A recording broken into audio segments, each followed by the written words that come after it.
Sudah terlihat ya Pak ya? Sudah Baik. kelihatan. Ya ini safety moment kali ini mengenai vapor cloud explosion. Jadi, saya pernah rasanya bawakan ini mungkin 2 tahun yang lalu ya, atau setahun yang lalu. Tapi ini ada sedikit tambahan informasi. Insya Allah semoga bermanfaat buat kita semua. Tidak mungkin tidak berkaitan dengan tema knowledge sharing hari ini, tapi mudah-mudahan bisa menjadi peringatan bagi kita bahwa vapor cloud explosion ini bila terjadi sangat berbahaya begitu ya, bisa menyebabkan disaster. Nah, gambar yang di depan ini Bunchfield, jadi kejadian yang terjadi di UK ya berapa puluh tahun yang lalu. Dari kejadian Bunchfield ini sebenarnya banyak dianalisa dan istilahnya itu banyak menjadi bahan pelajaran bagi kita semua bagaimana caranya mendesain dari storage tank, kemudian bagaimana mendesain secara safety storage tank, kemudian layoutnya seperti apa, distancingnya seperti apa, kemudian fire protection sistemnya baik untuk yang reaktif maupun yang pasifnya seperti apa, yang aktif maupun yang reaktif seperti apa begitu. Nah, ini banyak menjadi bahan pelajaran dan banyak dikaji dan menjadi istilahnya itu menjadi story untuk learning begitu untuk semua industri terutama di oil and gas bisnis. Baik. Nah, waktu semuanya ketika ada explosion itu terjadi sebenarnya kalau ada gas cloud gitu atau flammable vapor atau gas atau mist begitu ya. Jadi jadi kalau ada flammable vapor baik itu dari istilahnya bahan bakar jenis gasoline ataupun apa begitu. Kalau dia ada di udara bebas gitu ya dengan tekanan udara, maka dia bentuknya seperti awan. Ya, jadi kalau saya ibaratkan seperti beginilah ya. Jadi dia berbentuknya seperti awan. Nah, kalau dia nanti tertiup angin, maka dia akan terbawa. Kalau anginnya kencang begitu, maka dia akan disperse gitu, istilahnya dia pecah begitu. Tapi kalau dia tidak dengan kelembaban dan sebagainya, maka dia bentuknya tetap seperti begitu dan dia menjadi membesar karena ada penguapan terus terjadi karena ada perbedaan temperatur sehingga dia membesar, awan ini membesar, dia berpindah dari satu tempat ke tempat yang lain sesuai dengan tiupan angin. Dan ini berbahaya. Nah, kalau dia dengan kecepatan tinggi, ini ada kebocorannya dengan kecepatan tinggi, resikonya juga semakin bertambah gitu ya. Sehingga kalau dia semakin kondens, istilahnya semakin pekat cloud itu, maka apabila terjadi ada ignition, ini overpressure-nya resiko overpressure-nya semakin tinggi gitu ya. Jadi semakin thick dia semakin tebal, maka kalau dia ada ignition, maka overpressure-nya itu semakin tinggi. Jadi tekanannya ketika dia terignite atau meledak begitu, dia daya ledaknya itu besar sekali. Nah, loss of process containment itu bisa terjadi dari pipa yang pecah atau reaktor, kemudian storage tank yang bocor atau pressure vessel yang bocor dan yang mengandung flammable combustible liquid ataupun gas gitu ya. Kalaupun liquid dia keluar di udara, kemudian dia menguap, kemudian dia menjadi vapor. Nah, kemudian kalau dia bisa juga terjadi karena ada rapid discharge dari flammable vapor dari misalkan pressure relief system. Jadi kalau kita punya pressure relief valve atau breather valve dan sebagainya yang keluar dari relief valve itu dengan volume atau kecepatan yang besar dan tidak terkontrol, ini bisa menyebabkan dia membentuk gas cloud. Nah, kemudian juga ada rilis flammable liquid seperti dari LPG misalkan ya. Jadi kalau ada LPG tank, kemudian ada liquid, kemudian dia menguap membentuk di flammable vapor. Nah, seperti yang saya sebutkan tadi, kalau flammable vapor ini dia ignite atau ada percikan api, ada sumber panas begitu ya, maka dia akan meledak. Dan ini bisa menyebabkan blast wave. Nah, tadi contohnya itu yang di Bunchfield ya, hancur. Jadi beberapa tangki itu kena meledak, kemudian dia burn back, terbakar dan membakar tangki-tangki yang lain. Nah, ini sifat destruktifnya itu besar sekali. Jadi tergantung dengan jaraknya. Jadi kalau dia semakin rapat, maka kemampuan rusaknya juga semakin tinggi. Tapi kalau dia renggang tidak. Jadi makanya perlu ada distancing yang aman gitu ya. Jadi kalau ada satu tangki ke tangki yang lain, maka perlu ada distancing yang aman ya.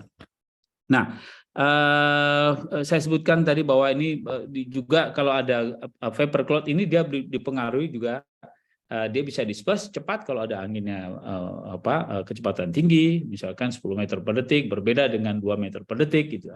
Kemudian ada surface roughness, jadi kekasaran permukaan. Jadi kalau dia di atas rumput, di atas tanah, kemudian di atas pipa-pipa itu berbeda gitu ya, berbeda propagasinya. Nah, kemudian juga apalagi kelembapan dan sebagainya, dan temperatur tentunya. Sehingga kadang-kadang kalau kita lihat kalau dia sudah berbentuk cloud, kemudian ada ignition, jadi kalau dia meledak itu seperti ada fireball. Fireball itu yang karena efek daripada ledakan tersebut. Nah, jadi kalau dilihat ini tadi yang di sebelah kanan itu Bapak Ibu-ibu, jadi kalau ada product cloud, ada flame prone, kemudian ada thermal radiation ya. Jadi kalau dia ada terbakar gitu ya. Nah, ini yang ada reaksi namanya lokal exothermic ini ya. Yang bisa membakar apa saja di sepanjang cloud yang ada itu, seperti partikel itu. Nah, kalau pressurized gas release berbeda lagi. Kalau pressurized gas release ini dia kalau dia ada gas di dalam pipa, kemudian dia bocor, kemudian dia kalau dia terbakar dia bisa jadi jet fire. Nah, jadi menyembur gitu ya, karena istilahnya jet fire sampai nanti volume gas itu habis atau dia diisolasi begitu, maka jet fire-nya berhenti. Tapi kalau dia tidak ada ignition, kemudian dia tidak ada ignition, kemudian juga tidak ada percikan, maka dia disperse saja. Kemudian dia menyebar begitu, dan tentu saja gas ini juga berbahaya karena dia mengurangi kadar oksigen. Jadi kalau ada manusia di situ bisa kekurangan oksigen, juga bisa menyebabkan fatality. Tapi kalau dia ada ignition, maka jadi bisa explosion tadi ya. Kemudian dan sebagainya ya. Kemudian ini tadi gas. Nah, ini kalau simulasi dari gas dispersion itu kurang lebih seperti beginilah. Jadi kalau ada plan begitu ya, ada jet release, maka kalau disimulasi dia bentuknya seperti digambarkan itu. Dan dia mengikuti arah angin. Jadi kemana arah angin itu, maka si gas ini akan mengikuti disperse sesuai dengan arah anginnya. Jadi kalau dia semakin rapat gitu plannya itu, maka dia semakin kondens. Ini sangat berbahaya karena begitu ada percikan, maka ledakannya semakin dahsyat begitu. Ini berbahaya. Tapi kalau sebaliknya juga, tapi kalau dia rapat, plan itu rapat, banyak pipa, tangki dan sebagainya, karena jaraknya terlalu rapat, maka tidak ada natural ventilation istilahnya, maka dispersionnya juga terhambat. Maka pembentukan cloud itu sangat masif. Nah, beberapa worst disaster yang terjadi di dunia gitu ya, di proses industri karena vapor cloud explosion itu ya, contohnya itu di UK tahun 1974 di Vicksburg itu menyebabkan 28 fatalities. Kemudian Houston 1989 ada 23 fatalities. Ini saya sebutkan begini karena kalau vapor cloud explosion ini masif karena dia dahsyat. Dan ledakannya kalau dia masih ada sisa gasnya, dia bisa burn back, membakar ke sumbernya. Jadi masif sekali ininya, efeknya begitu. Desember 2005 juga yang Burnspit yang saya sebutkan tadi, yang di UK, tidak ada fatalities, tapi 43 yang terluka dan ribuan orang yang dievakuasi karena storage tank itu terbakar. Kemudian Oktober 2009 di India ada 12 fatality. Kemudian saya ingat di refinery di Balongan 6 injured ya. Kemudian 100 evacuated itu tahun 2021. Dan baru-baru ini saya kemudian pas kemarin lagi di Australia saya dengar berita yang menyedihkan, ada juga terjadi di Indonesia di penumpang dengan 17 kalau tidak meninggal dunia. Ya, ini semoga menjadi bahan pelajaran dari kita, sangat menyedihkan. Nah, ini hasil investigasi dari Burnspit, kira-kira begini, ada 25 rekomendasi Bapak Ibu semuanya. Ada 6 area yang perlu berbagi gitu. Dan ini banyak menjadi bahan pelajaran bagi di dunia industri oil and gas. Yang pertama, systematic assessment dari safety integrity level. SEAL requirement itu kalau kita mendesain satu plan, maka SEAL requirement ini harus benar-benar bagus gitu ya. Jadi apa namanya sistem kontrolnya itu harus di-assess safety integrity levelnya. Kemudian protecting against loss primary containment, ya di high integrity system. Jadi kalau apa namanya, kalau ada proses containment, kemudian ada kemudian kemungkinan bocor sebagainya. Jadi ada sistem proteksinya. Bagaimana untuk mencegah loss of primary containment? Caranya dengan menggunakan high integrity system. Jadi sistem yang desain itu punya integrity yang baik. Kemudian engineering against escalation. Jadi kalau ada primary containment, ada leak begitu ya, kemudian ada bagaimana mencegah eskalasinya begitu. Nah ini mesti didesain sedemikian rupa sehingga plan itu kalau ada kebocoran dia tidak merambat ke potensial disaster yang lain. Kemudian engineering against loss of secondary and tertiary containment. Jadi kalau ada primary containment loss, ada tertiary-nya, ada secondary-nya, ada tertiary. Ibaratnya kalau tangki bocor, kemudian bisa ada dike-nya gitu di contain di situ, kemudian supaya tidak merambat ke tangki yang lain, ada tertiary containment dan sebagainya. Kemudian operating with a high reliability organization. Rekomendasi organisasi juga begitu, harus ada high reliability organization yang bisa mengoperate si plan itu dengan aman gitu. Kemudian delivering high performance through cultural leadership. Nah, ini paling penting bahwa safety culture itu harus dibentuk sedemikian rupa dari atas ke bawah, dari bawah ke atas, supaya semuanya benar-benar paham bahwa proses safety culture itu mesti dilakukan dan berjalan dengan baik. Demikian Pak Edi, Bapak Ibu semuanya, semoga menjadi manfaat buat kita semua. Terima kasih. Assalamualaikum warahmatullahi wabarakatuh. Waalaikumsalam warahmatullahi wabarakatuh. Terima kasih Pak Eldiansyah atas penyampaian safety moment-nya. Kita lanjutkan dengan acara pokok kita yang akan disampaikan oleh Ibu Nuryanti. Waktu kami persilakan, Bu. Terima kasih. Oh ya, baik. Terima kasih Pak Edi. Assalamualaikum warahmatullahi wabarakatuh. Waalaikumsalam warahmatullahi wabarakatuh. Selamat sore, salam sejahtera buat kita semua. Untuk rekan-rekan yang hadir pada sore ini dalam sharing knowledge, experience mungkin ya Pak Edi. Ini dari saya dan tim, terutama bisa share screen atau dari Pak Edi? Dari Bu Nuryanti aja, langsung. Oh iya. Ya. Benar. Baik.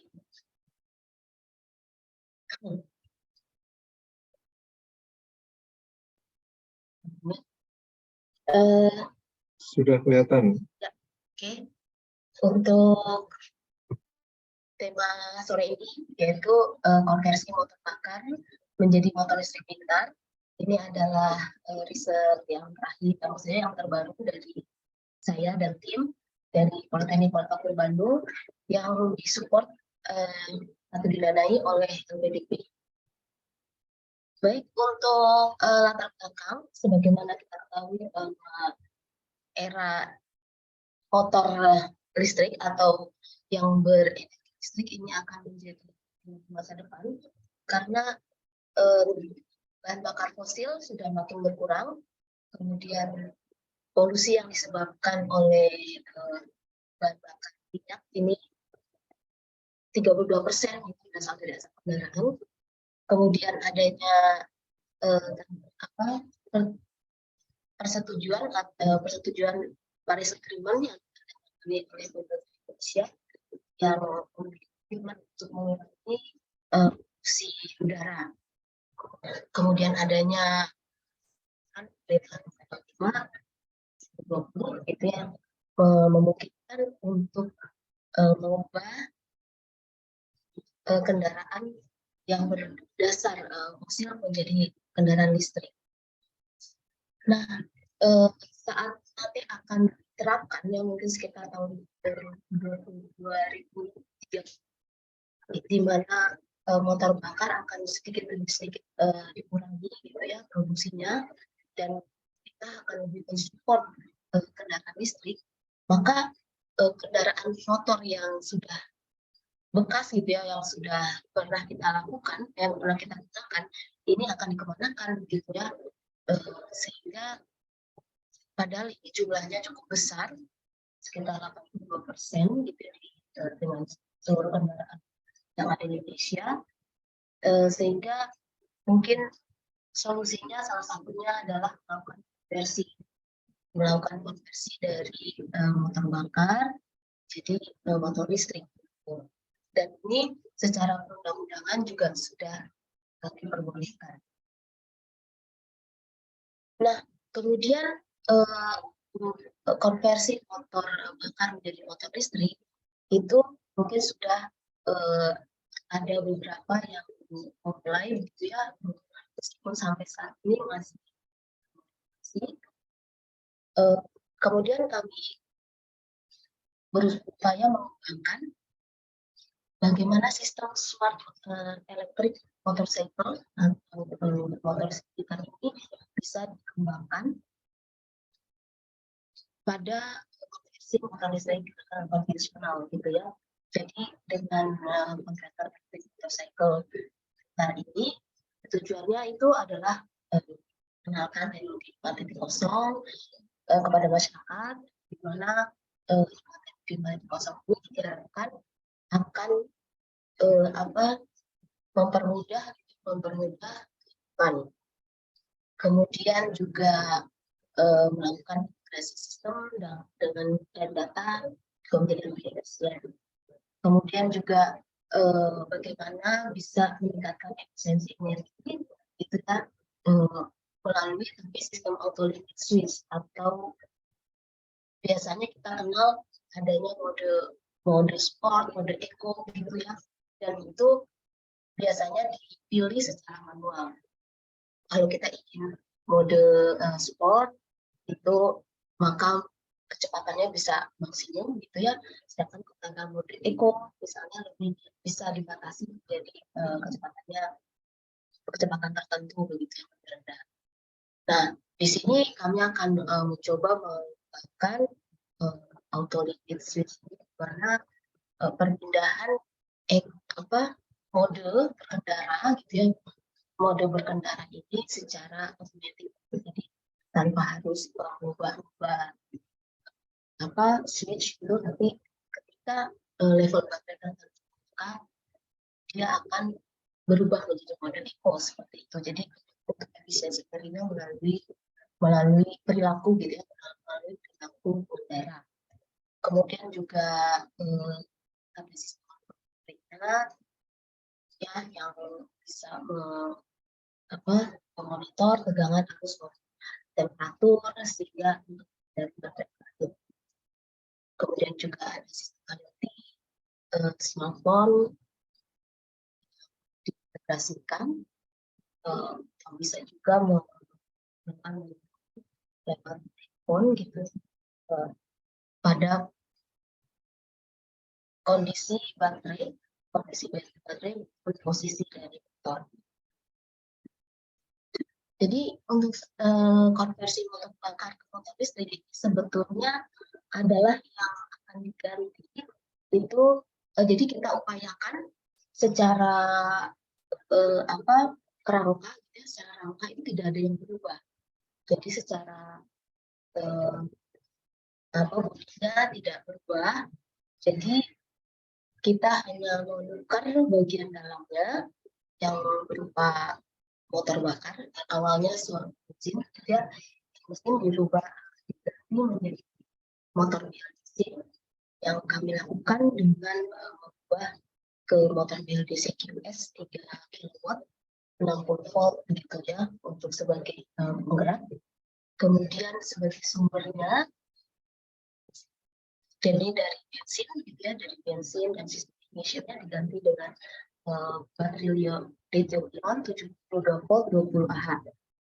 Untuk motor BLDC QS ini kami punya tipe hub gitu ya, tipe hub atau tipe yang langsung dipasangkan pada roda. Kemudian untuk selanjutnya setelah baterai 70 Ah juga kami tentu saja dilengkapi dengan baterai manajemen sistem gitu ya, untuk mengatur charge proses charging maupun discharge menjadi lebih baik gitu ya, karena akan dilakukan secara bersamaan. Kemudian controller Fotol EM150 ini sebagai controller atau pengaturan pada metode LDC tersebut gitu. Untuk DC voltase reducer ini digunakan untuk mensupport sistem kelistrikan lain seperti lampu, sen, dan sebagainya ya, supportnya. Kemudian ada baterai charging. Jadi seperti ini. Kemudian setelah dikonversi jadi konversi secara konvensional gitu, kemudian kita melakukan pengembangan lebih lanjut kepada sistem smartnya gitu. Jadi kalau mengacu pada definisi smart, bahwa sistem smart ini ya didirikan atau disambungkan dengan performa device yang bisa melakukan sistem autonomous gitu ya, kemudian bisa mengkoneksikan dari satu perangkat ke perangkat lain gitu ya. Jadi di sini adanya yang penting untuk konteks awareness, jadi adanya sesuatu yang diukur gitu ya, atau sesuatu yang bisa membuat sistem itu bisa diketahui gitu ya dari konteks awareness. Kemudian ada sistem autonomousnya dan device itu menurut salah satu referensi. Nah, kemudian dari referensi tersebut kita coba untuk mengkontekskan proyek kami bahwa untuk konteks awareness ini kami menggunakan tentu saja sensor ya untuk mendeteksi parameter baterai seperti arus, tegangan, temperatur, kemudian juga adanya sensor kecepatan motor menggunakan sensor, kemudian arus dan tegangan motor yang melalui BLDC melalui controllernya. Kemudian autonomous, kami mencoba yang tadi saya ceritakan untuk switch ini ya, jadi dimana ketika level baterai sudah misalnya di sini 20% gitu ya, karena biasanya 20% ini sudah banyak yang khawatir gitu, akan cepat habis gitu, maka supaya jarak tempuhnya lebih panjang, maka akan berubah ke sistem eco secara otomatis, jadi kecepatan maksimumnya hanya 40 km/jam. Nah di sini tapi mode mengujinya supaya aman, jadi tidak serta-merta gitu ya dari 60 kilo kemudian langsung ke 40 atau dari 100 misalnya ke 40 itu tidak, jadi ada menunggu ketika dia mendekati 40 kemudian kita batasi gitu. Kemudian untuk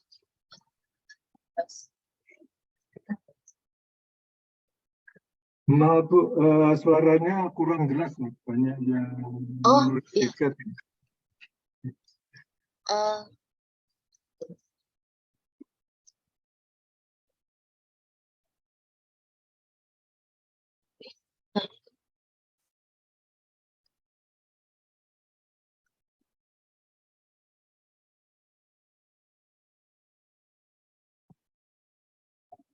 Atau bisa lebih jelas nggak Pak? Ya, lebih jelas sekarang. Oh iya, mungkin harus lebih dekat. Kemudian untuk device connectivity-nya gini ya, untuk hubungan sambungannya, maka kami menghubungkan dengan BMS gitu ya, baterai manajemen sistemnya, modul BMS-nya, kemudian juga modul controllernya yang dari phone, kemudian ada smartphone, ada dashboard digital dan database server. Jadi berikut untuk mengkonversi motor listrik pintarnya gitu ya. Jadi di sini ada smart dashboard, dia bisa melakukan connect to internet. Dengan bisa koneksi dengan internet maka bisa terhubung dengan Google Map gitu ya. Kemudian bisa menampilkan kecepatan maupun jarak, akumulasi jarak, kemudian baterai level dan temperatur. Kemudian untuk automatic speed ini tadi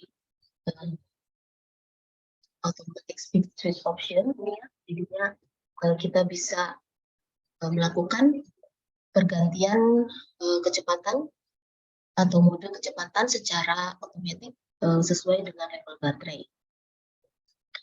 Kemudian kita juga bisa melakukan tracing position ya, tracing position dari motor lewat smartphone.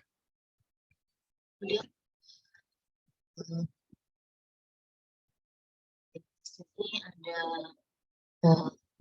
untuk smart dashboard-nya, kemudian BLDC-nya seperti ini ya, tipe 3 kW dan kontrolernya kita pakai kontrol ya, 150. Kemudian baterai ionnya seperti ini.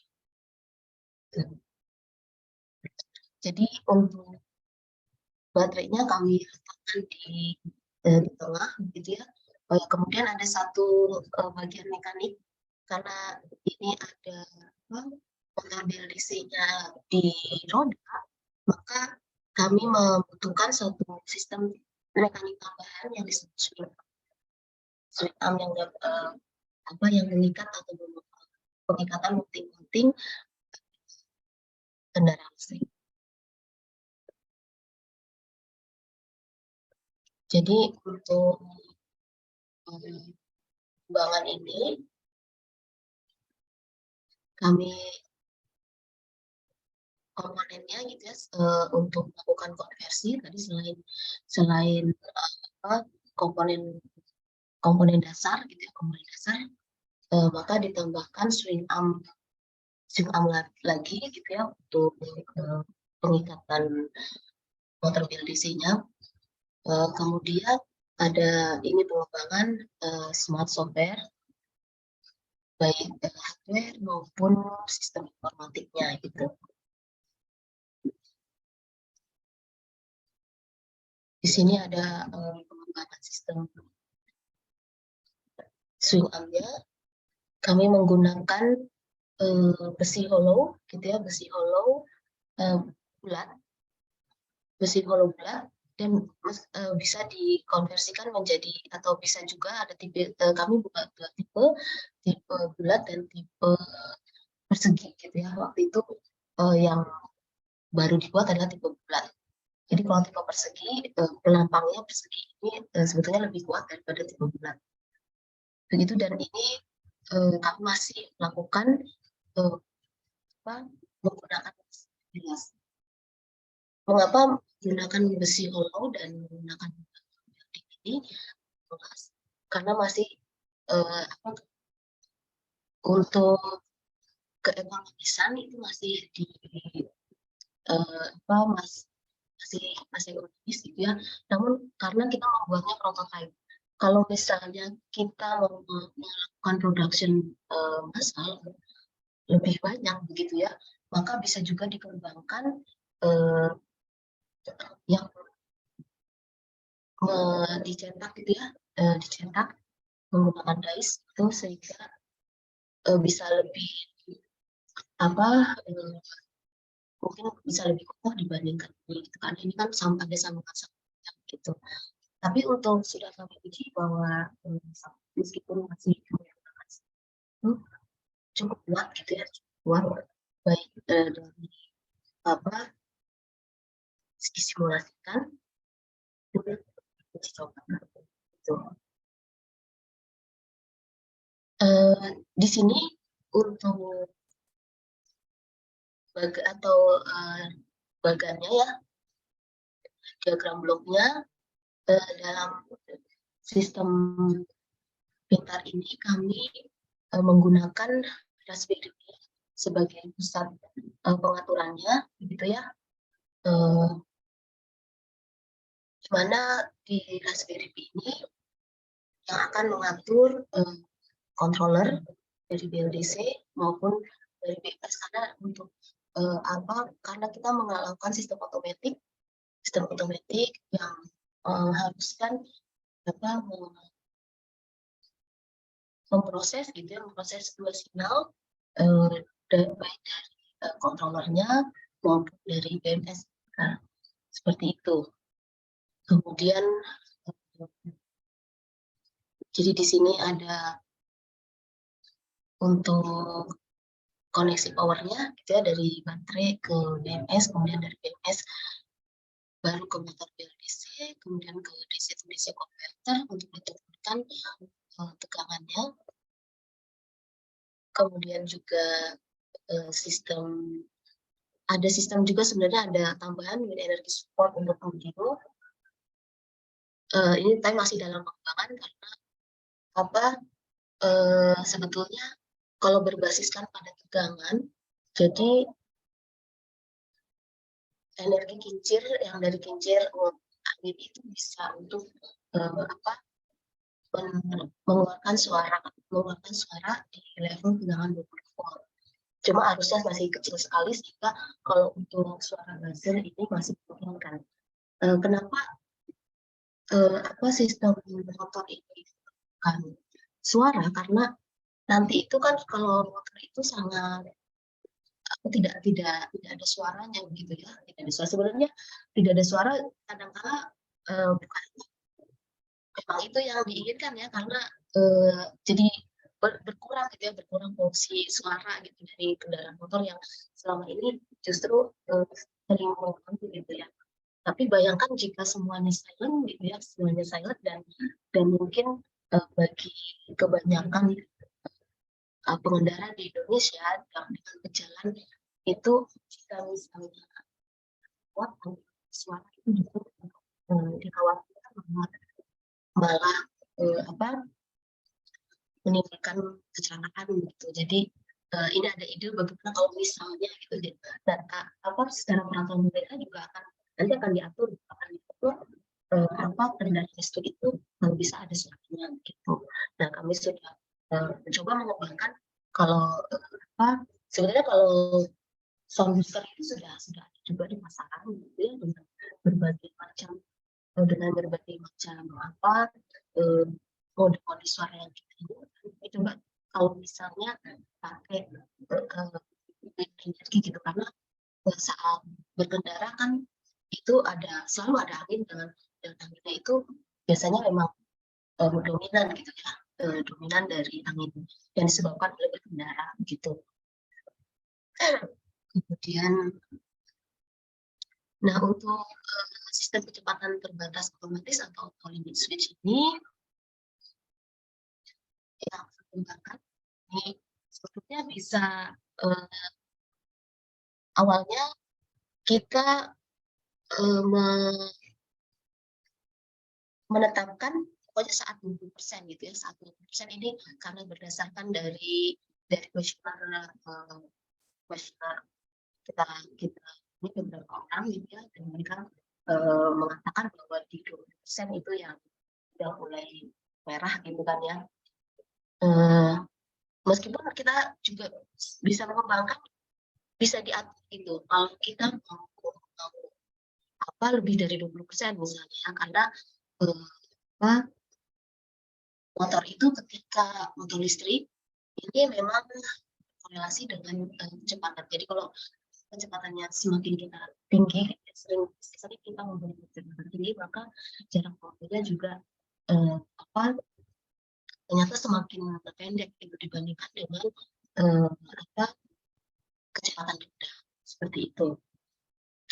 Jadi di sini dari segi batas kami menggunakan SPI gitu ya, karena dalam Suaranya kurang jelas lagi, Bu. ya baik. Di sini kami menggunakan SPID karena kecepatan pada kendaraan bermotor ini biasanya pengertiannya berat pengendara bisa bervariasi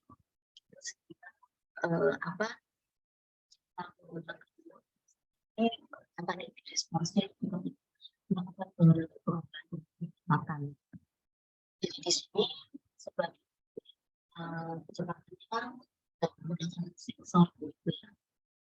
Jadi sensor kecepatan dari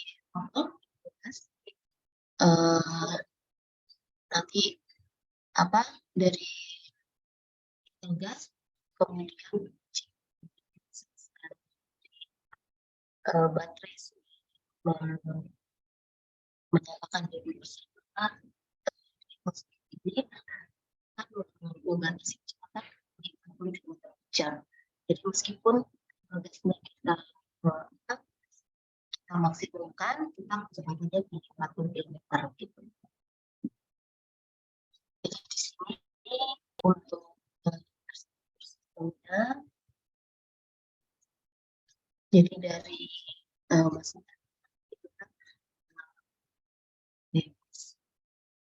baterai manajemen sistem, kemudian komunikasi menggunakan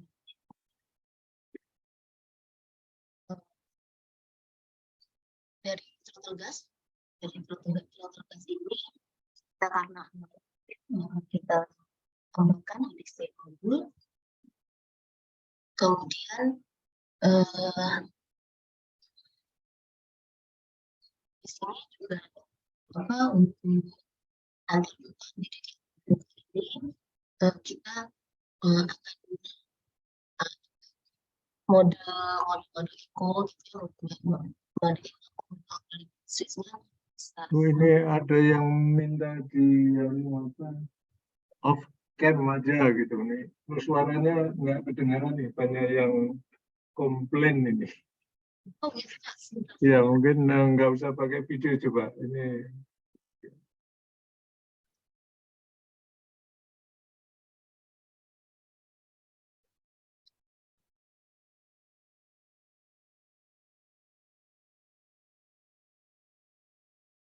Maaf ya Pak, ini soalnya Nah, sekarang jelas nih sekarang ini. kalau ini jelas Pak? Iya jelas, sekarang ini jelas.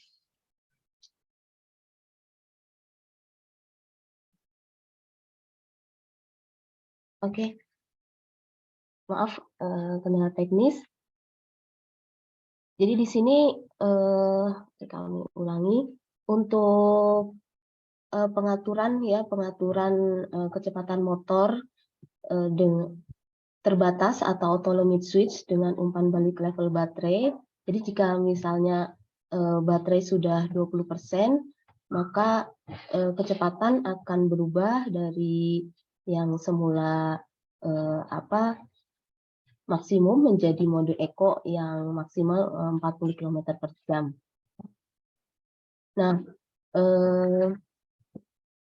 untuk arsitektur sistemnya, masukannya ini dari baterai manajemen sistem BMS, kemudian komunikasi datanya dengan Raspberry Pi melalui FPDI, kemudian dari throttle gas. Ya, throttle gas ini kan masih analog gitu ya, supaya bisa diolah di Raspi, maka kita juga memerlukan ADC modul. Ini switch mode, jadi kita masih ada nih switch modenya di motor, dan dia akan ada semacam relay yang mengganti gitu ya, mengganti dari mode sport ke mode eco gitu, atau mode normal ke mode eco.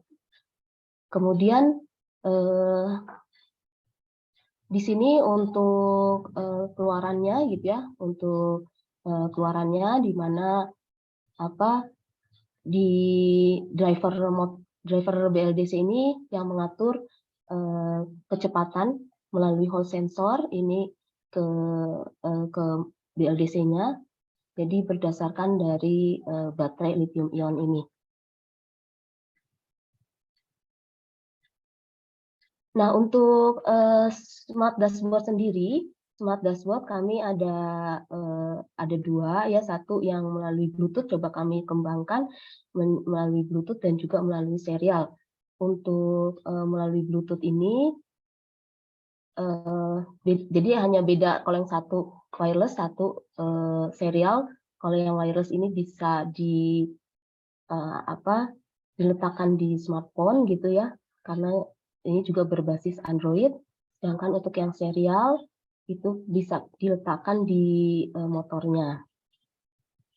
Ini juga indikator utamanya seperti kecepatan, kemudian level baterai, temperatur, kemudian juga beberapa mode pendukung gitu ya. Kemudian ada menunya, ada maps, ada dash, di dash ini info gitu ya, total jarak tempuh, kesehatan baterai, dan maksimum speed dan sebagainya. Kemudian juga ada petanya ini ya. Nah, untuk yang serial kabel connection ini ditempatkan di motor, dan ini kami untuk serial kabel ini bisa lebih stabil ya, lebih stabil daripada Bluetooth begitu.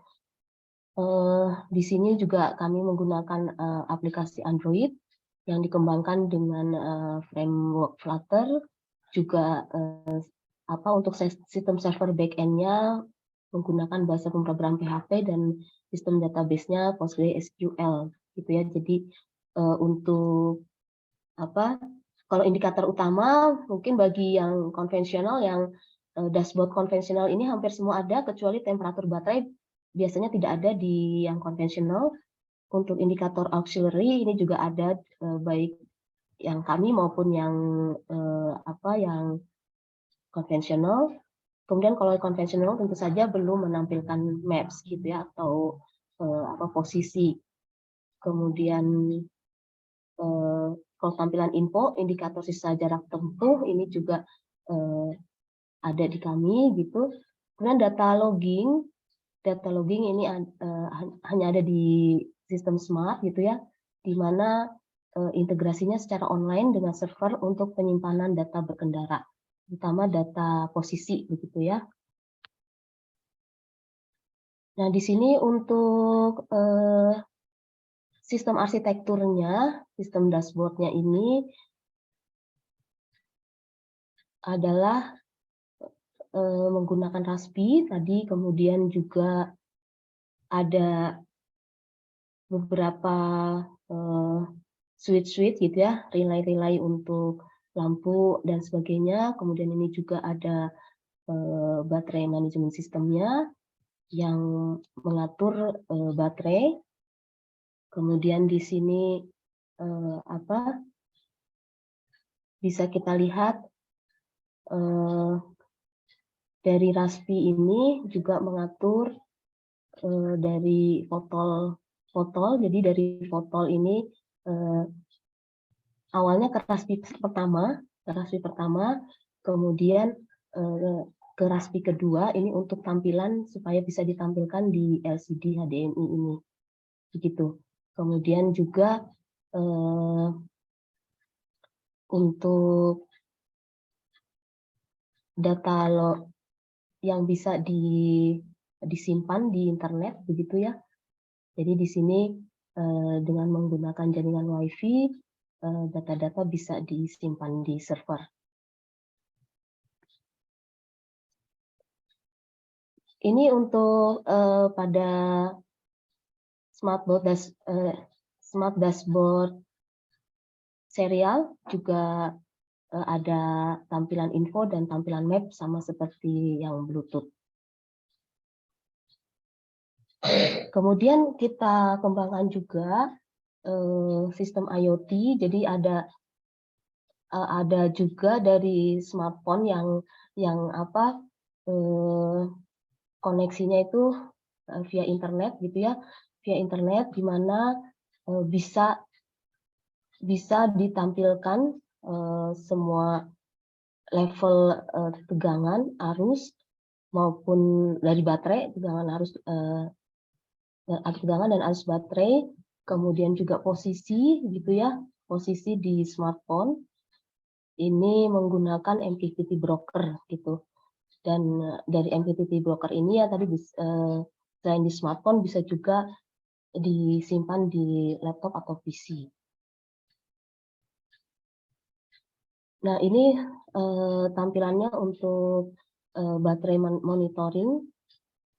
Ya, jadi kalau misalnya, jadi di sini kalau kita mencas, kita lagi mengecas baterai gitu ya, kita lagi mengecas baterai dan baterainya sudah full, begitu tanpa harus kita tungguin dan karena ini koneksinya internet, maka bisa lewat mana saja gitu ya, tidak perlu harus berada di dekat baterai. Jadi kalau baterai sudah penuh, maka bisa dilakukan notifikasi baterai penuh dan bisa dicabut begitu ya, meskipun di sistem chargernya juga sudah ada pemutusan secara otomatis jika kapasitas baterainya sudah full begitu. Cuma kadang kalau tidak ada notifikasi suka lupa gitu ya, sudah penuh atau belum gitu. Jadi kalau ada notifikasi di HP, jadi meskipun kita tidak berada di dekat baterai kita masih bisa mengetahui begitu kondisi baterai kita. Ini ada temperatur, kemudian baterai voltage, dan setiap selnya gitu ya, kita bisa pantau seperti ini.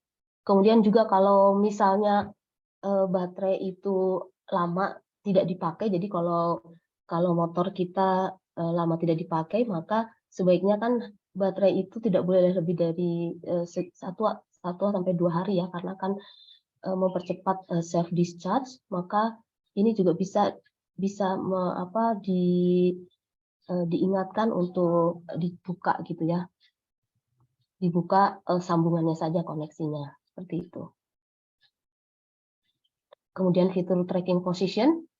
Fitur tracking position ini pada motor, jadi meskipun motornya tidak jalan gitu ya, meskipun motornya tidak jalan kan, kami siapkan powernya karena dari baterai gitu ya, selama baterainya tidak habis, maka kita masih bisa memantau keberadaan motor gitu ya. Jadi ini sebagai fitur juga anti pencurian begitu ya. Jadi kita mengetahui posisi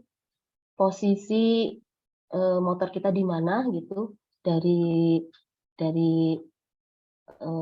karena koneksi atau karena posisi motor kita sudah tersimpan di server begitu, dan bisa diambil lewat aplikasi fitur tracking. Ini sudah kami ujikan gitu ya, sudah diujikan di jalan baik itu tanjakan, baik itu sendiri maupun berdua gitu ya. Jadi ini bisa sampai 120 kilo untuk beban. Ini sebetulnya beban 120 kilo ini adalah beban dari spesifikasi dasar gitu, spesifikasi motor Beat, ini motor yang kami konversikan, motor Beat tahun 2017 gitu. Kemudian kecepatannya sebetulnya bisa mencapai 100 km per jam. Sebagaimana kita ketahui bahwa untuk tipe hub ini memang memiliki keunggulan, dia kecepatannya bisa tinggi gitu ya. Tapi untuk torsi memang harus dibutuhkan arus yang besar, sehingga kontrolernya juga dipilih kontroler yang bisa mensupport arus yang besar. Seperti itu. Nah, ini untuk auto speed limit test ini kami melakukan juga dengan melalui ini ya, aplikasi Relief gitu ya, Relief, sehingga kita bisa memantau. Yang kami coba untuk pantau sejauh mana sih jarak tempuh gitu ya, jarak tempuh motor ketika sudah mencapai 20% jika tanpa limit kecepatan. Jadi kayak normal aja gitu ya. Ketika normal saja ini jarak tempuhnya 8,9. Jadi kita dari 20% itu tanpa limit kecepatan itu jarak tempuhnya 8,9 kilo. Nah, dengan auto speed limit ini dari 20% itu bisa mencapai 14 kilo. Jadi bisa peningkatan jarak tempuhnya sekitar 56% begitu. Jadi berarti dengan speed limit test ini atau auto limit switch ini bisa menambah gitu ya, menambah jarak tempuh seperti itu.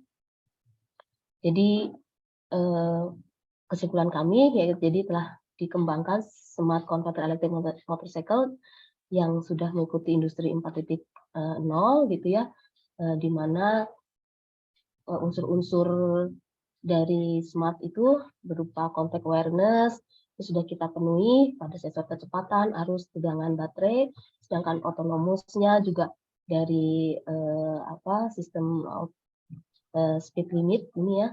Kemudian juga fitur pada scam IoT juga sudah bisa berjalan, dan dengan auto speed limit ini jarak tempuhnya bisa menambah hingga 57%. Seperti itu. Baik Pak Edi, saya kembalikan ke Pak Edi selaku moderator. Baik, terima kasih Bu Nuryanti atas pemaparannya ya. Tadi di awal-awal nih mikrofonnya kurang bagus settingnya nih terakhir nih. Maaf. Ini jelas nih ya. Kita lanjutkan dengan pertanyaan-pertanyaan ya. Saya bacakan tadi ada beberapa pertanyaan yang muncul.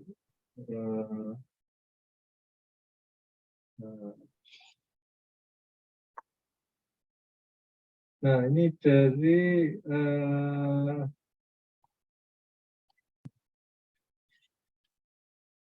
dari Pak Priyanggada ini ya.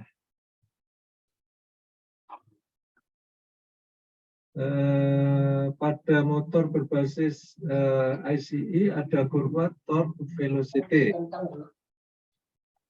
Bagaimana karakteristik setelah mendapat beban motor BLDC sendiri dan BLDC setelah dipasangkan pada konstruksi sepeda motor tersebut dan bila mana ditumpangi oleh pengendara dan penumpang. Ini perubahan karakteristiknya seperti apa sebenarnya, ini yang ditanyakan oleh Pak Prianggodo.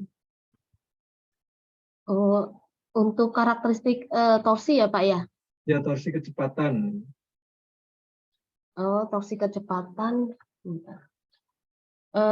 Ini kami untuk karakteristiknya, apakah ini seperti dyno test gitu Pak? Ya, bisa jadi ini ada yang mungkin sebelum ada beban, kemudian ada beban, ini gimana ininya ya, karakteristiknya sepertinya gitu loh yang ditanyakan. Oh iya, jadi gini, kami baru melihat bahwa karakteristiknya ini masih yang linear saja. Jadi kalau daya total gitu ya, dari daya total, kemudian jika ada berat bertambah maka kecepatannya berkurang begitu Pak. Baru seperti itu Pak. Cuma untuk detailnya kami datanya belum lengkap gitu loh. Karena beban-bebannya ini tidak bermacam-macam begitu, masih beban-beban maksimum saja. Baik. Nah, apakah diperlukan, ini masih Pak Prianggodo ini ya, apakah diperlukan transmisi karena pada kondisi tertentu ada kebutuhan torsi besar, kecepatan yang rendah, atau sebaliknya kecepatan tinggi, torsi. Iya, untuk tipe hub memang seharusnya ada transmisinya, ya ada sistem transmisinya. Cuma karena dia full elektrik, jadi ada beberapa untuk beban-beban yang tinggi dia kesulitan gitu, kesulitan. Jadi tidak seperti yang tipe hub, karena di tipe hub tipe mid ya, mid drive. Di tipe mid drive ini kan ada transmisinya berupa CVT gitu ya, berupa CVT yang bisa secara mekanik mengatur, membantu torsi gitu, membantu torsi sehingga untuk beban-beban untuk atau kondisi medan yang mungkin ekstrim atau tanjakannya lumayan begitu masih bisa membantu. Tapi cuma kelemahannya kalau sistem mid drive ini dia kecepatannya tidak bisa tinggi, jadi maksimal di sekitar 50 km per jam begitu Pak. Jadi untuk sistem hub ini memang sistem transmisinya masih mengandalkan arus gitu ya, atau electrical gitu Pak. Baik. Masih Pak Prianggodo juga nih, pengujian pada jalanan yang lurus datar dan tidak ada menanjak atau menurun kondisinya dengan kemiringan tertentu. Kemiringan tadi ada ya datanya ya, 30 derajat ya Bu ya? Iya 30 derajat. Kalau di atas 30 derajat gimana Bu? Di atas 30 derajat kami belum, karena 30 derajat juga ini sudah lumayan ya, sudah tanjakannya. Kalau yang lurus datar itu kami sudah mencoba di Jalan Soekarno-Hatta itu bisa sampai 100 km per jam, Pak. Seperti itu. Sendiri atau berdua? Penumpangnya satu orang atau dua orang? Waktu itu satu orang sih.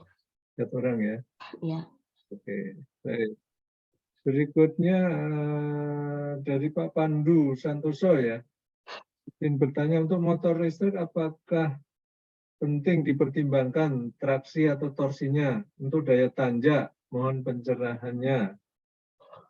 Iya Pak, ini untuk torsi daya tanjak ya emang ini juga masih menjadi PR kami gitu ya, terutama untuk sistem hub ini karena ini berkaitan dengan komponen Pak. Jadi komponen yang bisa menampung ya atau bisa dalam arusnya itu bisa sampai 150 ampere Pak. Jadi kalau di atas itu mungkin komponennya masih belum ada begitu, dan ini makanya masih menjadi satu batasan gitu ya untuk sistem hub. Tapi untuk kalau misalnya bebannya tanjak tapi cuma sendiri gitu ya, nanjak sendiri itu nanjak sekali masih bisa lah, tapi kalau misalnya berdua itu mungkin masih belum bisa begitu Pak. Jadi ini juga masih dalam kajian kalau di bidang komponennya berarti materialnya gitu ya, solid state-nya ini nah mungkin bisa dikaji lagi untuk yang ke arah fundamentalnya, karena kemarin ini kami hanya ada waktu 1 tahun dan harus sampai bisa TKT-nya dari 6 ke 7 gitu ya. Jadi kami menggunakan komponen-komponen yang ada di pasaran yang industrial standar begitu. Gitu Pak. Baik, berikutnya dari Pak Andri ya. Dari Pak Andrian. motor konversi ini digunakan untuk lingkungan kampus atau bisa digunakan di jalan raya, dan bagaimana kelegalannya, aspek legalnya? Ya, bisa di jalan raya. Jadi ada legalitas atau ada peraturan dari DLLJR maupun kepolisian begitu ya. Namun harus melewati satu sertifikasi atau uji sertifikasi di DLLJR. Dalam hal ini hanya ada di Bekasi begitu. Jadi akan dilihat apakah sistem kelistrikannya atau isolatornya itu sudah baik begitu ya, tidak bocor. Kemudian juga akan diuji cobakan ketika dia diberi tegangan 2000 volt misalnya, atau ini sebagai simulasi kalau kena petir begitu ya, apakah ini masih aman begitu. Nah, ini kalau sudah semuanya lolos gitu ya, semuanya lolos, maka dia mendapatkan sertifikasi dan mendapatkan nomor kendaraan, plat kendaraannya yang diberi tanda khusus gitu ya, diberi tanda khusus label biru, sehingga dia boleh melaju di jalan-jalan umum gitu Pak. Jadi seperti layaknya motor listrik built-in gitu ya, yang langsung ada di pabrik gitu. Begitu Pak. Tapi ini Bu, saya nambah pertanyaan, itu bengkel konversinya harus yang ini ya, sudah Oh iya, sudah ya, sudah tersertifikasi. tersertifikasi ya, Iya. tidak boleh sembarangan yang itunya juga. Iya. Cuma sampai saat ini memang bengkel-bengkel yang tersertifikasi masih belum ada ya, masih belum ada. Mungkin pemerintah juga sedang baru menyusun poin-poin apa saja yang harus dipenuhi begitu. Jadi kami sudah mendatangi pusat konversi motor nasional di ESDM BRIN Gunung Sindur Bogor. Memang belum ada, tapi pada akhirnya yang ada baru sertifikasi outputnya begitu, baru sertifikasi outputnya. Baik. Berikutnya dari Pak Ridwan ini. TKDN-nya berapa Bu? Ini menanyakan TKDN Bu. Iya. Ini TKDN kalau misalnya kami masukkan dengan proses gitu ya, kemudian juga harga gitu, kita bisa di level kemarin berapa? 40 atau 40%-an gitu Pak. Ini yang tentang apanya? Yang dihitungnya apa saja Bu ini? Yang 40%. Apa kendaraan secara keseluruhan atau hanya komponen-komponen untuk konversi? Iya, secara keseluruhan ini misalnya motornya gitu ya, motornya rangkanya kan sudah dianggap TKDN gitu ya. Kemudian kalau komponen memang masih komponen standarnya masih mungkin impor gitu ya, tapi di smart dashboardnya, sistem smart dashboard atau IoT begitu, itu sudah buatan kita gitu, jadi bisa kita klaim sekitar itu Pak. Baik. Berikutnya dari Pak Dendi, berapa perbedaan bobot motor setelah dikonversi menjadi motor listrik dan saat masih menggunakan mesin konvensional? Ya, dari sini sudah kita timbang juga ya. Jadi itu selisihnya kurang lebih hanya 3 kilo Pak. Jadi dengan diganti ke motor konversi ini 3 kilo lebih ringan saja begitu. Karena komponen baterai ini cukup berat. gitu Pak. Baik. Dari Pak Gasing ya, apa jenis pengereman pada motor listrik ini? Ya. Pengeremannya kami sejauh ini masih pengereman mekanik Pak, masih pakai trommel, sedangkan untuk elektrikalnya mengurangi aja gas gitu ya, gasnya dikurangi. Nah ini juga masih menjadi PR kami kalau akan dikembangkan regenerative braking system ini ya. Kemarin itu waktu kita ingin mengembangkan ini tadi kendala waktu dan juga berarti harus diintegrasikan pada controllernya gitu. Controllernya harus lebih dioprek. Jadi ini masih belum, tapi kami sedang mengembangkan juga untuk regenerative braking system, tapi di motor yang lebih kecil yang 350 watt Pak. Jadi untuk yang existing sekarang sistem pengeremannya masih pakai mekanik, campur ngegasnya kalau mau berhenti dikurangi dulu begitu Pak. Baik. Berikutnya ini tadi yang kelewatan nih dari awal, ini dari Pak Ketut. Mau bertanya Bu, motor listrik yang dihasilkan oleh motor bakar tersebut, ini motor listrik yang di hasil konversi ya, ini jenis motor listrik AC atau DC Bu? Motor listriknya BLDC ini sebetulnya dia pada intinya dia AC, tapi karena dia inputannya DC, jadi disebutnya BLDC. Jadi inputannya DC, kemudian ada sistem switching inverternya, sehingga dia secara prinsip seperti motor AC sinkron gitu Pak. Baik, berikutnya dari Pak Prianggoto lagi, adakah penerapan dynamic braking? Oh, ini tadi penjelasannya ya, braking tadi ya. Dynamic. Ya, berikutnya dari Pak Wisnu Aji ya. Bagaimana perbandingan efisiensi jika keduanya dinyatakan dalam rupiah per kilometer? Rupiah per kilometer. Nah, ini kami belum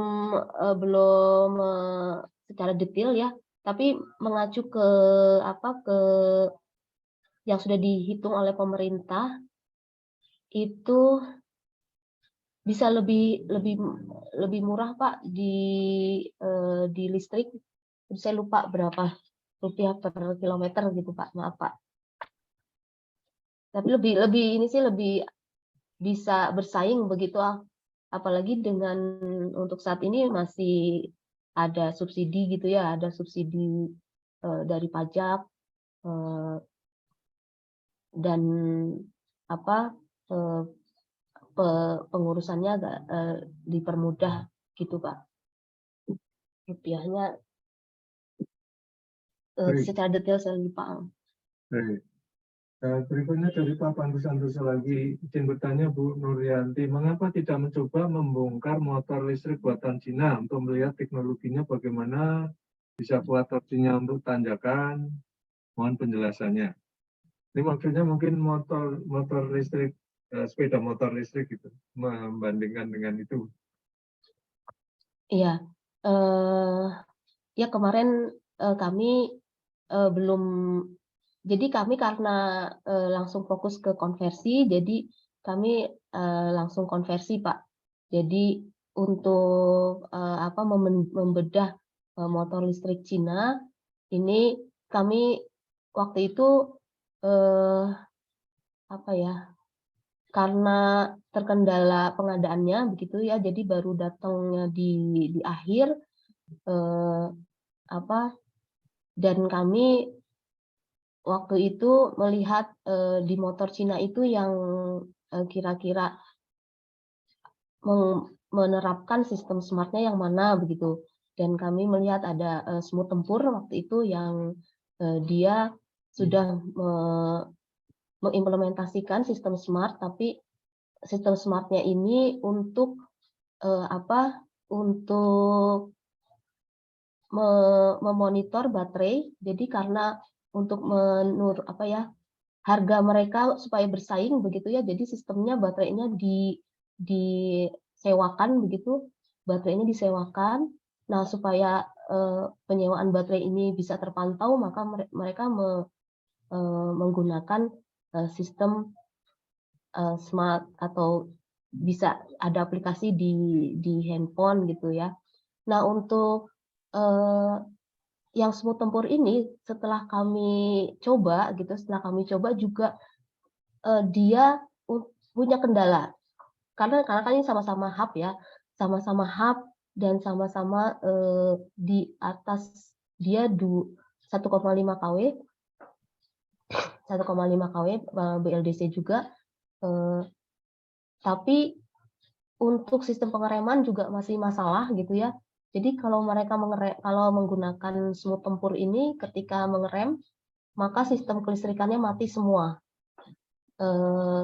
Jadi kalau kita mau melakukan manuver di tanjakan ya, di mana kalau di tanjakan itu kan pasti ada mengerem dan ngegas itu kadang suka bersamaan, ini tidak bisa gitu. Jadi begitu ngerem ya mati. Nah, ketika kita mau ngegas, remnya harus dilepas dulu. Jadi ada kondisi di mana motor itu juga akan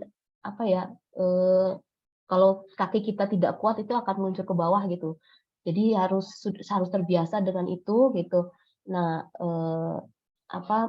yang kami lihat seperti itu begitu ya. Dan untuk motor yang saya lihat juga yang VR, misalnya VR itu 1 kW yang biasa dipakai Grab gitu ya. Tapi motor VR ini hanya bisa sendiri gitu. Biasanya untuk mengantar paket atau GrabFood gitu ya. Dan belum ada yang tipe ini untuk berdua begitu, untuk berboncengan.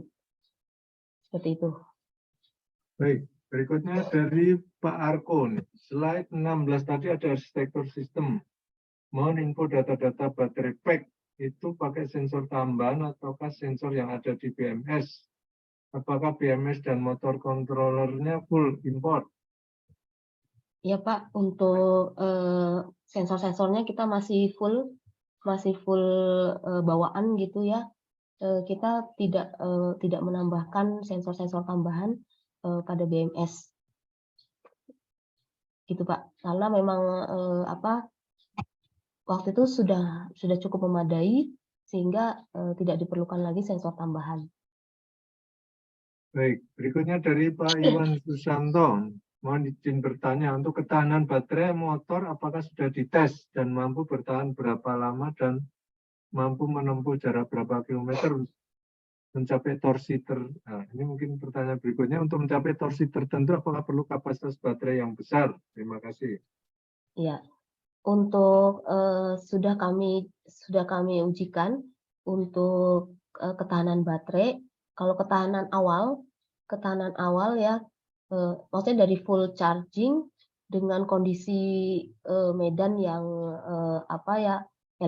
elevasinya mungkin beragam gitu ya. Kecepatannya juga kita tidak ada pembatasan, itu hanya sampai sekitar 46 km. Tapi kalau misalnya kecepatannya mulai ada pembatasan, misalnya pernah kita coba di maksimal 19 km, ini bisa sampai 78 kilo untuk sekali charging.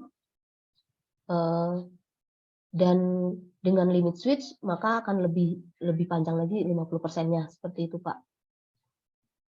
Jadi sekitar berapa? Yaitu 78 mungkin bisa mencapai 80 atau 90 kilo. Baik.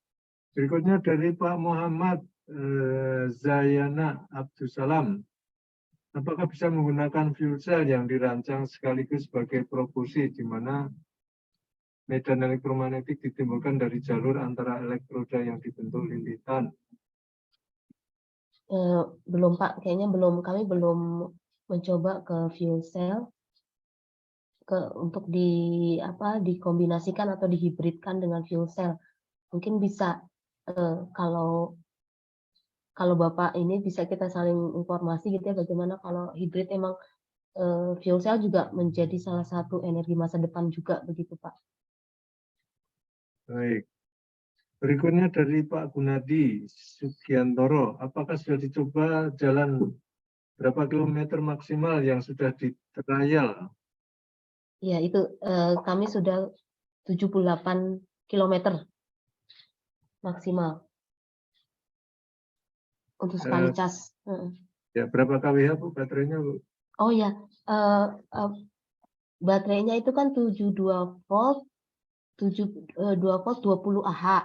Nah, betul kalau misalnya torsi untuk menambahkan torsi itu memang seharusnya di 30 Ah gitu. Ya. Baik. Berikutnya dari Pak Iwan Susanto lagi. Apakah motor aman dipakai saat cuaca hujan? Apakah sudah dilakukan pengetesan? Terima kasih. Ya Pak, untuk hujan ini masih belum kami lakukan tes. Jadi karena ini masih baru prototipe, sebetulnya untuk yang kalau yang konversi dasar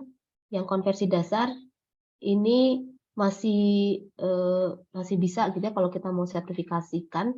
Ini juga akan dicek dengan uji semprot menggunakan air gitu. Namun karena sekarang kita banyak melakukan modifikasi di elektrik gitu ya, dan memang targetnya belum sampai ke sertifikasi. Jadi sementara ini masih belum ke uji semprot air Pak. Jadi masih fungsi aja dulu gitu. Baik, berikutnya dari Pak Dendi. Kalau boleh tahu proyek selanjutnya konversi motor apa Bu? Ini untuk proyek selanjutnya kami masih memperbaiki saja gitu, baru memperbaiki saja hal-hal yang kira-kira yang kemarin itu masih kurang gitu ya, terutama mengenai rem tadi, pengereman betul. Ada kalanya ketika karena pengereman kita masih mekanik gitu ya, jadi ketika throttle gasnya masih tinggi gitu ya, arusnya saat itu atau kecepatannya tinggi, kemudian tiba-tiba ngerem, rem kita kan rem mekanik nih, secara keselamatan selamat kita pasti berhenti begitu ya. Cuma pernah kami mengalami arusnya ini mungkin ada arus balik yang merusak komponen begitu, sehingga raspi kami mati begitu. Nah,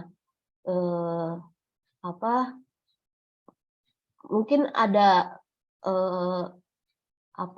penambahan gitu ya, penambahan untuk freewheeling atau bak converter begitu. Nah, ini akan dicoba untuk mengatasi problem-problem ini begitu. Kemudian juga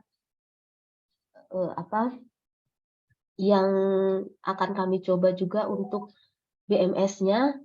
BMS-nya ini kan masih pasif ya, masih pasif kontrol. Kalau aktif bagaimana begitu? Meskipun yang aktif ini sudah modul-modulnya sudah banyak juga yang dijual ya, tapi kan masih baru pack-nya baru per 10 seri ya. Jadi untuk baterai 10 seri, jadi kalau kita punya saya itu kan ada 160 baterai 20 seri begitu. Jadi nanti apakah bisa dari modul-modul aktif controller yang sudah ada bisa disusut gitu ya untuk menyelesaikan masalah jika ada baterai yang tiba-tiba tidak sama gitu ya. Kami pernah menemui gitu ya, ada baterai kami yang beberapa yang levelnya drop gitu ya, drop di antara yang lain sehingga BMS-nya tidak jalan begitu. Nah ini cukup ya masih harus meluangkan gitu ya, meluangkan effort untuk mengatasi ini dulu Pak. Untuk konversi sebenarnya hampir sama saja sih kalau ini sudah sebenarnya konversi dasar kan ya itu saja gitu. Cuma mungkin yang ada lagi juga kalau kombinasi, jadi ada ide gitu ya, ada ide kalau misalnya tipe hub ini karena dia kan tidak dibantu secara mekanis gitu ya untuk transmisi torsi, maka coba dibantu dengan double motor ya, motor BLDC gitu ya, cuma lebih kecil misalnya ada motor assist control, namanya assist control, di mana ketika ada tanjakan yang cukup tajam maka motor kedua bisa ikut membantu torsinya begitu. Ini juga ada ide seperti itu Pak. Baik, berikutnya dari Pak Iqbal ya. Semisal di tengah jalan mengalami error atau kehabisan baterai, bagaimana cara mengatasi jika bengkel konvensional tidak mampu mengatasi? Ya ini masih kalau makanya kita pakai ini Pak, di aplikasi kami ada estimasi jarak gitu ya, dengan kondisi baterai sekian maka estimasi jaraknya sekian, itu kami sudah develop karena memang sejauh ini jika baterai tiba-tiba mati di jalan dan tidak ada bengkel charging gitu, tidak bisa melakukan hal apapun begitu, jadi tidak bisa jalan. Jadi untuk ini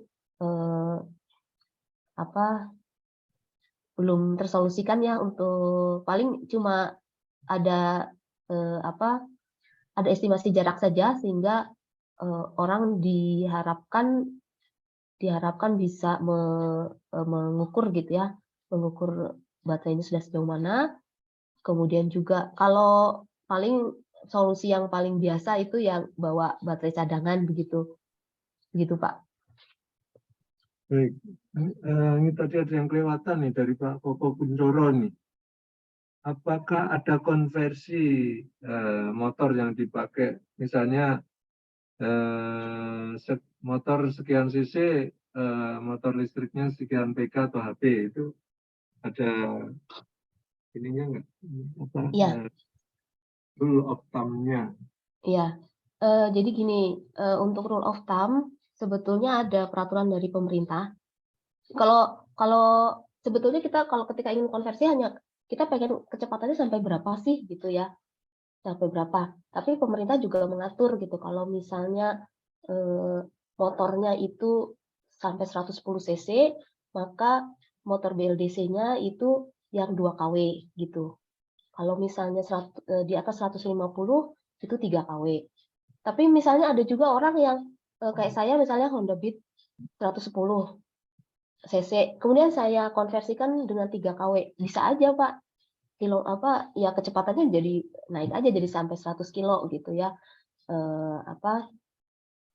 Jadi untuk konversi ini rule of thumb tergantung mau kecepatan kita mau seperti apa, dan kalau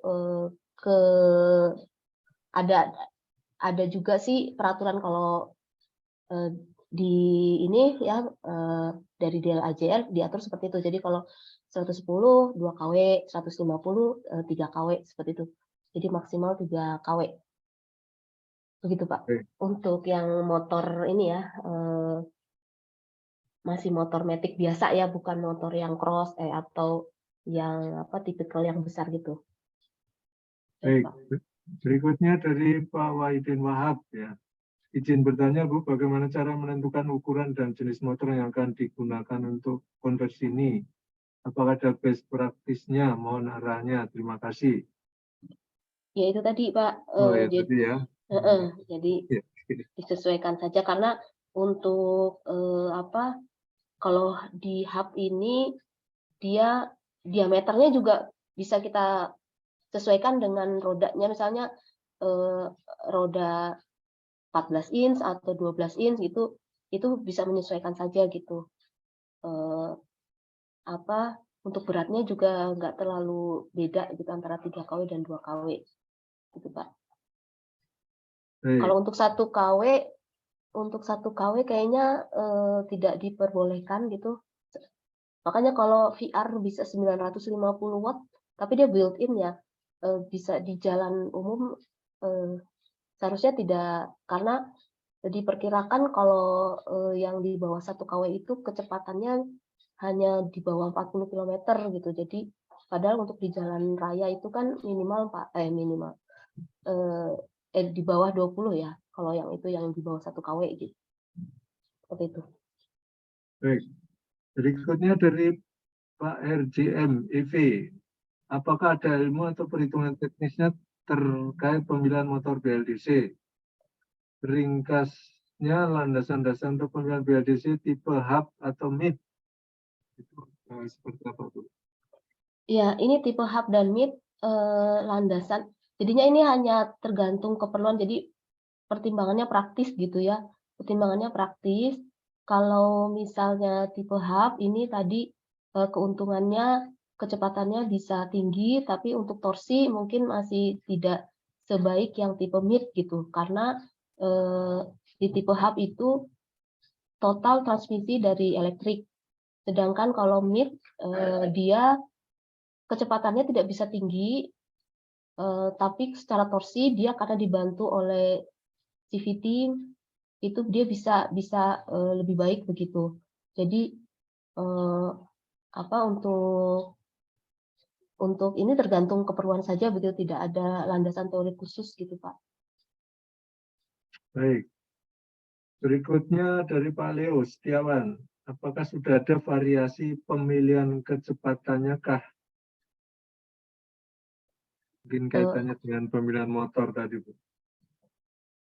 Variasi kecepatan limit switch-nya Pak, kalau itu sudah Pak. Jadi kalau misalnya di limit switch ya, awalnya kan kami sudah mematok nih, kalau 20 km 20% baterainya, maka maksimal kecepatan itu di 40 km gitu. Itu udah secara diprogram gitu ya. Jadi kalau mau ganti harus membongkar dan mengganti programnya untuk mengganti angka-angka yang kita inginkan gitu ya.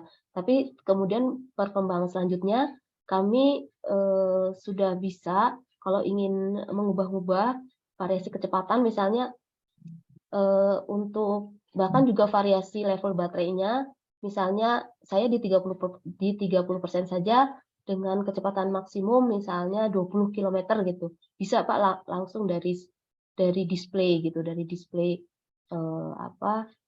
bisa diatur begitu Pak. Baik. Berikutnya dari Pak Arko.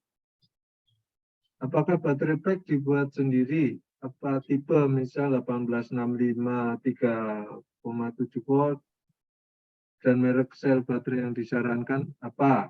Apakah BMS-nya pasti 12 seri, 8 paralel, dan sudah support komunikasi serial Bluetooth dari BMS? Terima kasih. Baik, untuk baterai serial paralel kami kebetulan sudah beli Pak, sudah beli 1 pack aja gitu, berikut dengan BMS-nya dan untuk yang ada karena waktu kemarin juga terbatas sehingga untuk sistem smart-nya juga, sistem smart BMS-nya juga sudah ada, tapi dia masih baru Bluetooth Pak. Jadi yang ada di pasaran itu koneksinya Bluetooth di handphone lewat smartphone begitu. Jadi yang kami kembangkan tidak hanya ya dari smart yang Bluetooth itu, kemudian juga kita kita kembangkan koneksinya ke internet, itu pengembangan lebih lanjut begitu Pak. Baik, berikutnya dari Pak Dendi. Kisaran biaya untuk konversi yang sudah dilakukan berapa Bu untuk 1 unit? Ya, untuk kemarin itu karena memang masih harga biasa gitu ya, jadi masih di sekitar 17 jutaan Pak. Jadi 17 untuk juta ya? iya. Baik. Baik, itu tadi pertanyaan di chat sudah habis ya. Barangkali ada yang mau ditanyakan secara langsung lewat mikrofon, kami persilahkan.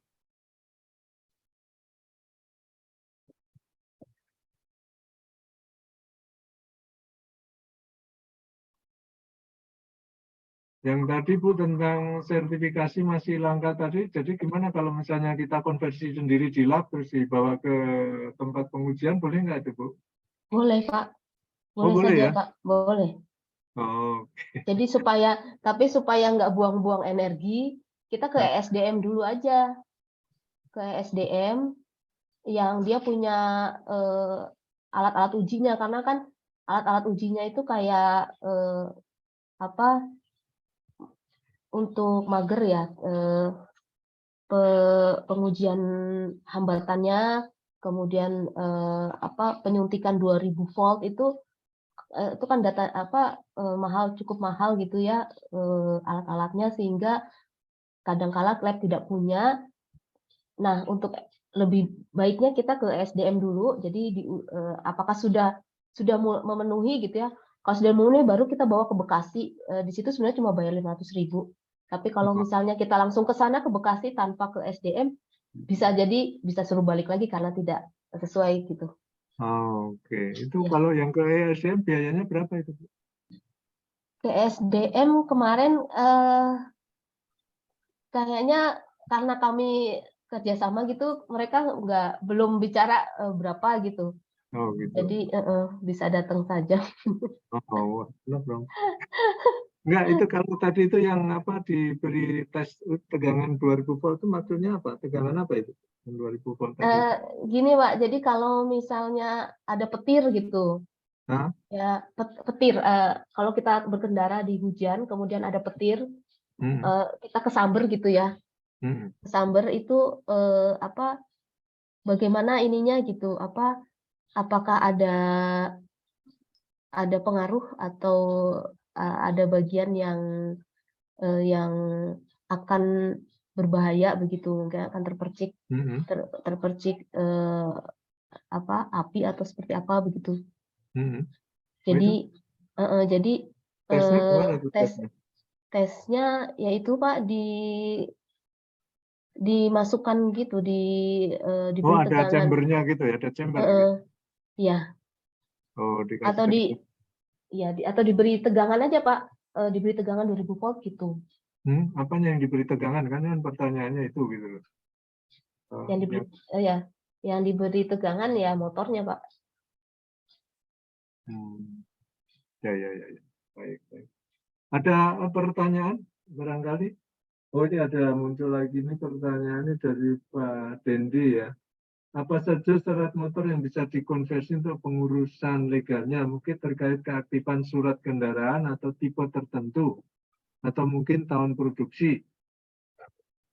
Iya Pak, jadi asal motornya itu masih aktif gitu ya, artinya pajaknya dibayarkan gitu ya, pajaknya dibayarkan, kemudian nanti ketika diuji oleh DLAJR memenuhi syarat, kayaknya seperti itu saja Pak. Jadi bisa lolos. Oh, baik. Ya, mungkin ada pertanyaan Ini mungkin ada dari Pak Priyanggodo tadi ya, beberapa kasus di Amerika baru-baru ini Tesla meledak dan bodinya terbelah dua dikarenakan oleh temperatur baterai yang berlebihan. Ya, ini thermal runaway ya. Bagaimana dengan motor ini? Gimana Bu? Ya, kalau gini, kalau mobil itu memang kayaknya urusan temperaturnya bisa lebih serius ya daripada motor, karena motor ini dia lebih kecil, meskipun tidak menutup kemungkinan dia akan terjadi temperatur overheat gitu ya. Nah, untuk di kami untuk menghindari seperti itu, makanya ada monitoringnya gitu. Ada monitoringnya kalau misalnya temperaturnya sudah kelihatan tinggi gitu, maka sebaiknya tidak digunakan begitu. Begitu, Pak. Baik. Ini ada pertanyaan dari Pak Imam Hambali. Untuk pertimbangan suhu pada motor dan baterai tentu sangat berpengaruh dan berbahaya. Gimana cara untuk mengatasi bahaya atau kemungkinan terburuknya, Bu? Iya, Pak. Sejauh ini kalau kita sampai pada ada cooling system gitu, kayaknya untuk motor masih belum urgent gitu, Pak. Jadi karena kan baterainya tidak sebesar atau tidak sebanyak mobil gitu ya. Jadi sampai saat ini belum urgent untuk cooling system, paling hanya pemantauan temperatur saja, Pak. Jadi ya mungkin bisa dikembangkan notifikasinya atau semacam buzzer gitu ya kalau sudah kelihatan panas begitu. Untuk ya masih seperti itu, kalau kecuali kita mungkin memodifikasi di materialnya begitu, cuma memang masih mengharuskan riset-riset fundamental yang lama begitu. Baik, ini ada pertanyaan lagi dari Pak Ato RJM. Terkait kendaraan yang sudah Ibu konversi, apakah sudah pernah diuji legalitasnya? Terima kasih. Ya Pak, belum Pak, belum kami ujikan ke SDM maupun ke DLAJR, jadi ini masih baru skala prototipe dan prototipe tapi sudah bisa diuji cobakan di jalan yang nyata begitu. Jadi belum Pak. Baik. Ada pertanyaan yang mau disampaikan langsung?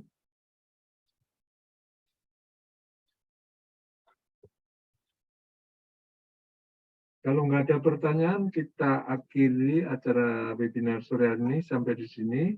Sekali lagi, saya atas nama BK Teknik Fisika BI mengucapkan terima kasih yang sebesar-besarnya pada Ibu Nuryanti yang sudah menyampaikan paparan, menjawab pertanyaan yang muncul pada webinar ini. Terima kasih pada Pak Eldiansa yang juga sudah menyampaikan seperti momen sore hari ini. Terima kasih pada ibu-ibu dan bapak-bapak sekalian yang sudah bergabung di acara webinar BKTF sore hari ini. Kita ketemu lagi minggu depan. Mohon maaf kalau ada hal yang kurang berkenan, tetap waspada dengan protokol kesehatan. Salam sehat-sehat selalu dimanapun berada. Terima kasih. Selamat sore. Wassalamualaikum warahmatullahi wabarakatuh. Waalaikumsalam warahmatullahi wabarakatuh. Matur suwun Pak Edi. Terima kasih semuanya. Terima kasih Pak Edi. Terima Pak kasih Edi. semuanya. Terima kasih Pak Edi. Terima kasih Bu. Terima kasih Pak Edi. Terima kasih Pak Edi. Terima kasih. Terima kasih Pak Edi. Mohon maaf ya tadi ada kesalahan teknis. Terima kasih Pak Edi. Ya, makasih Pak Abdul.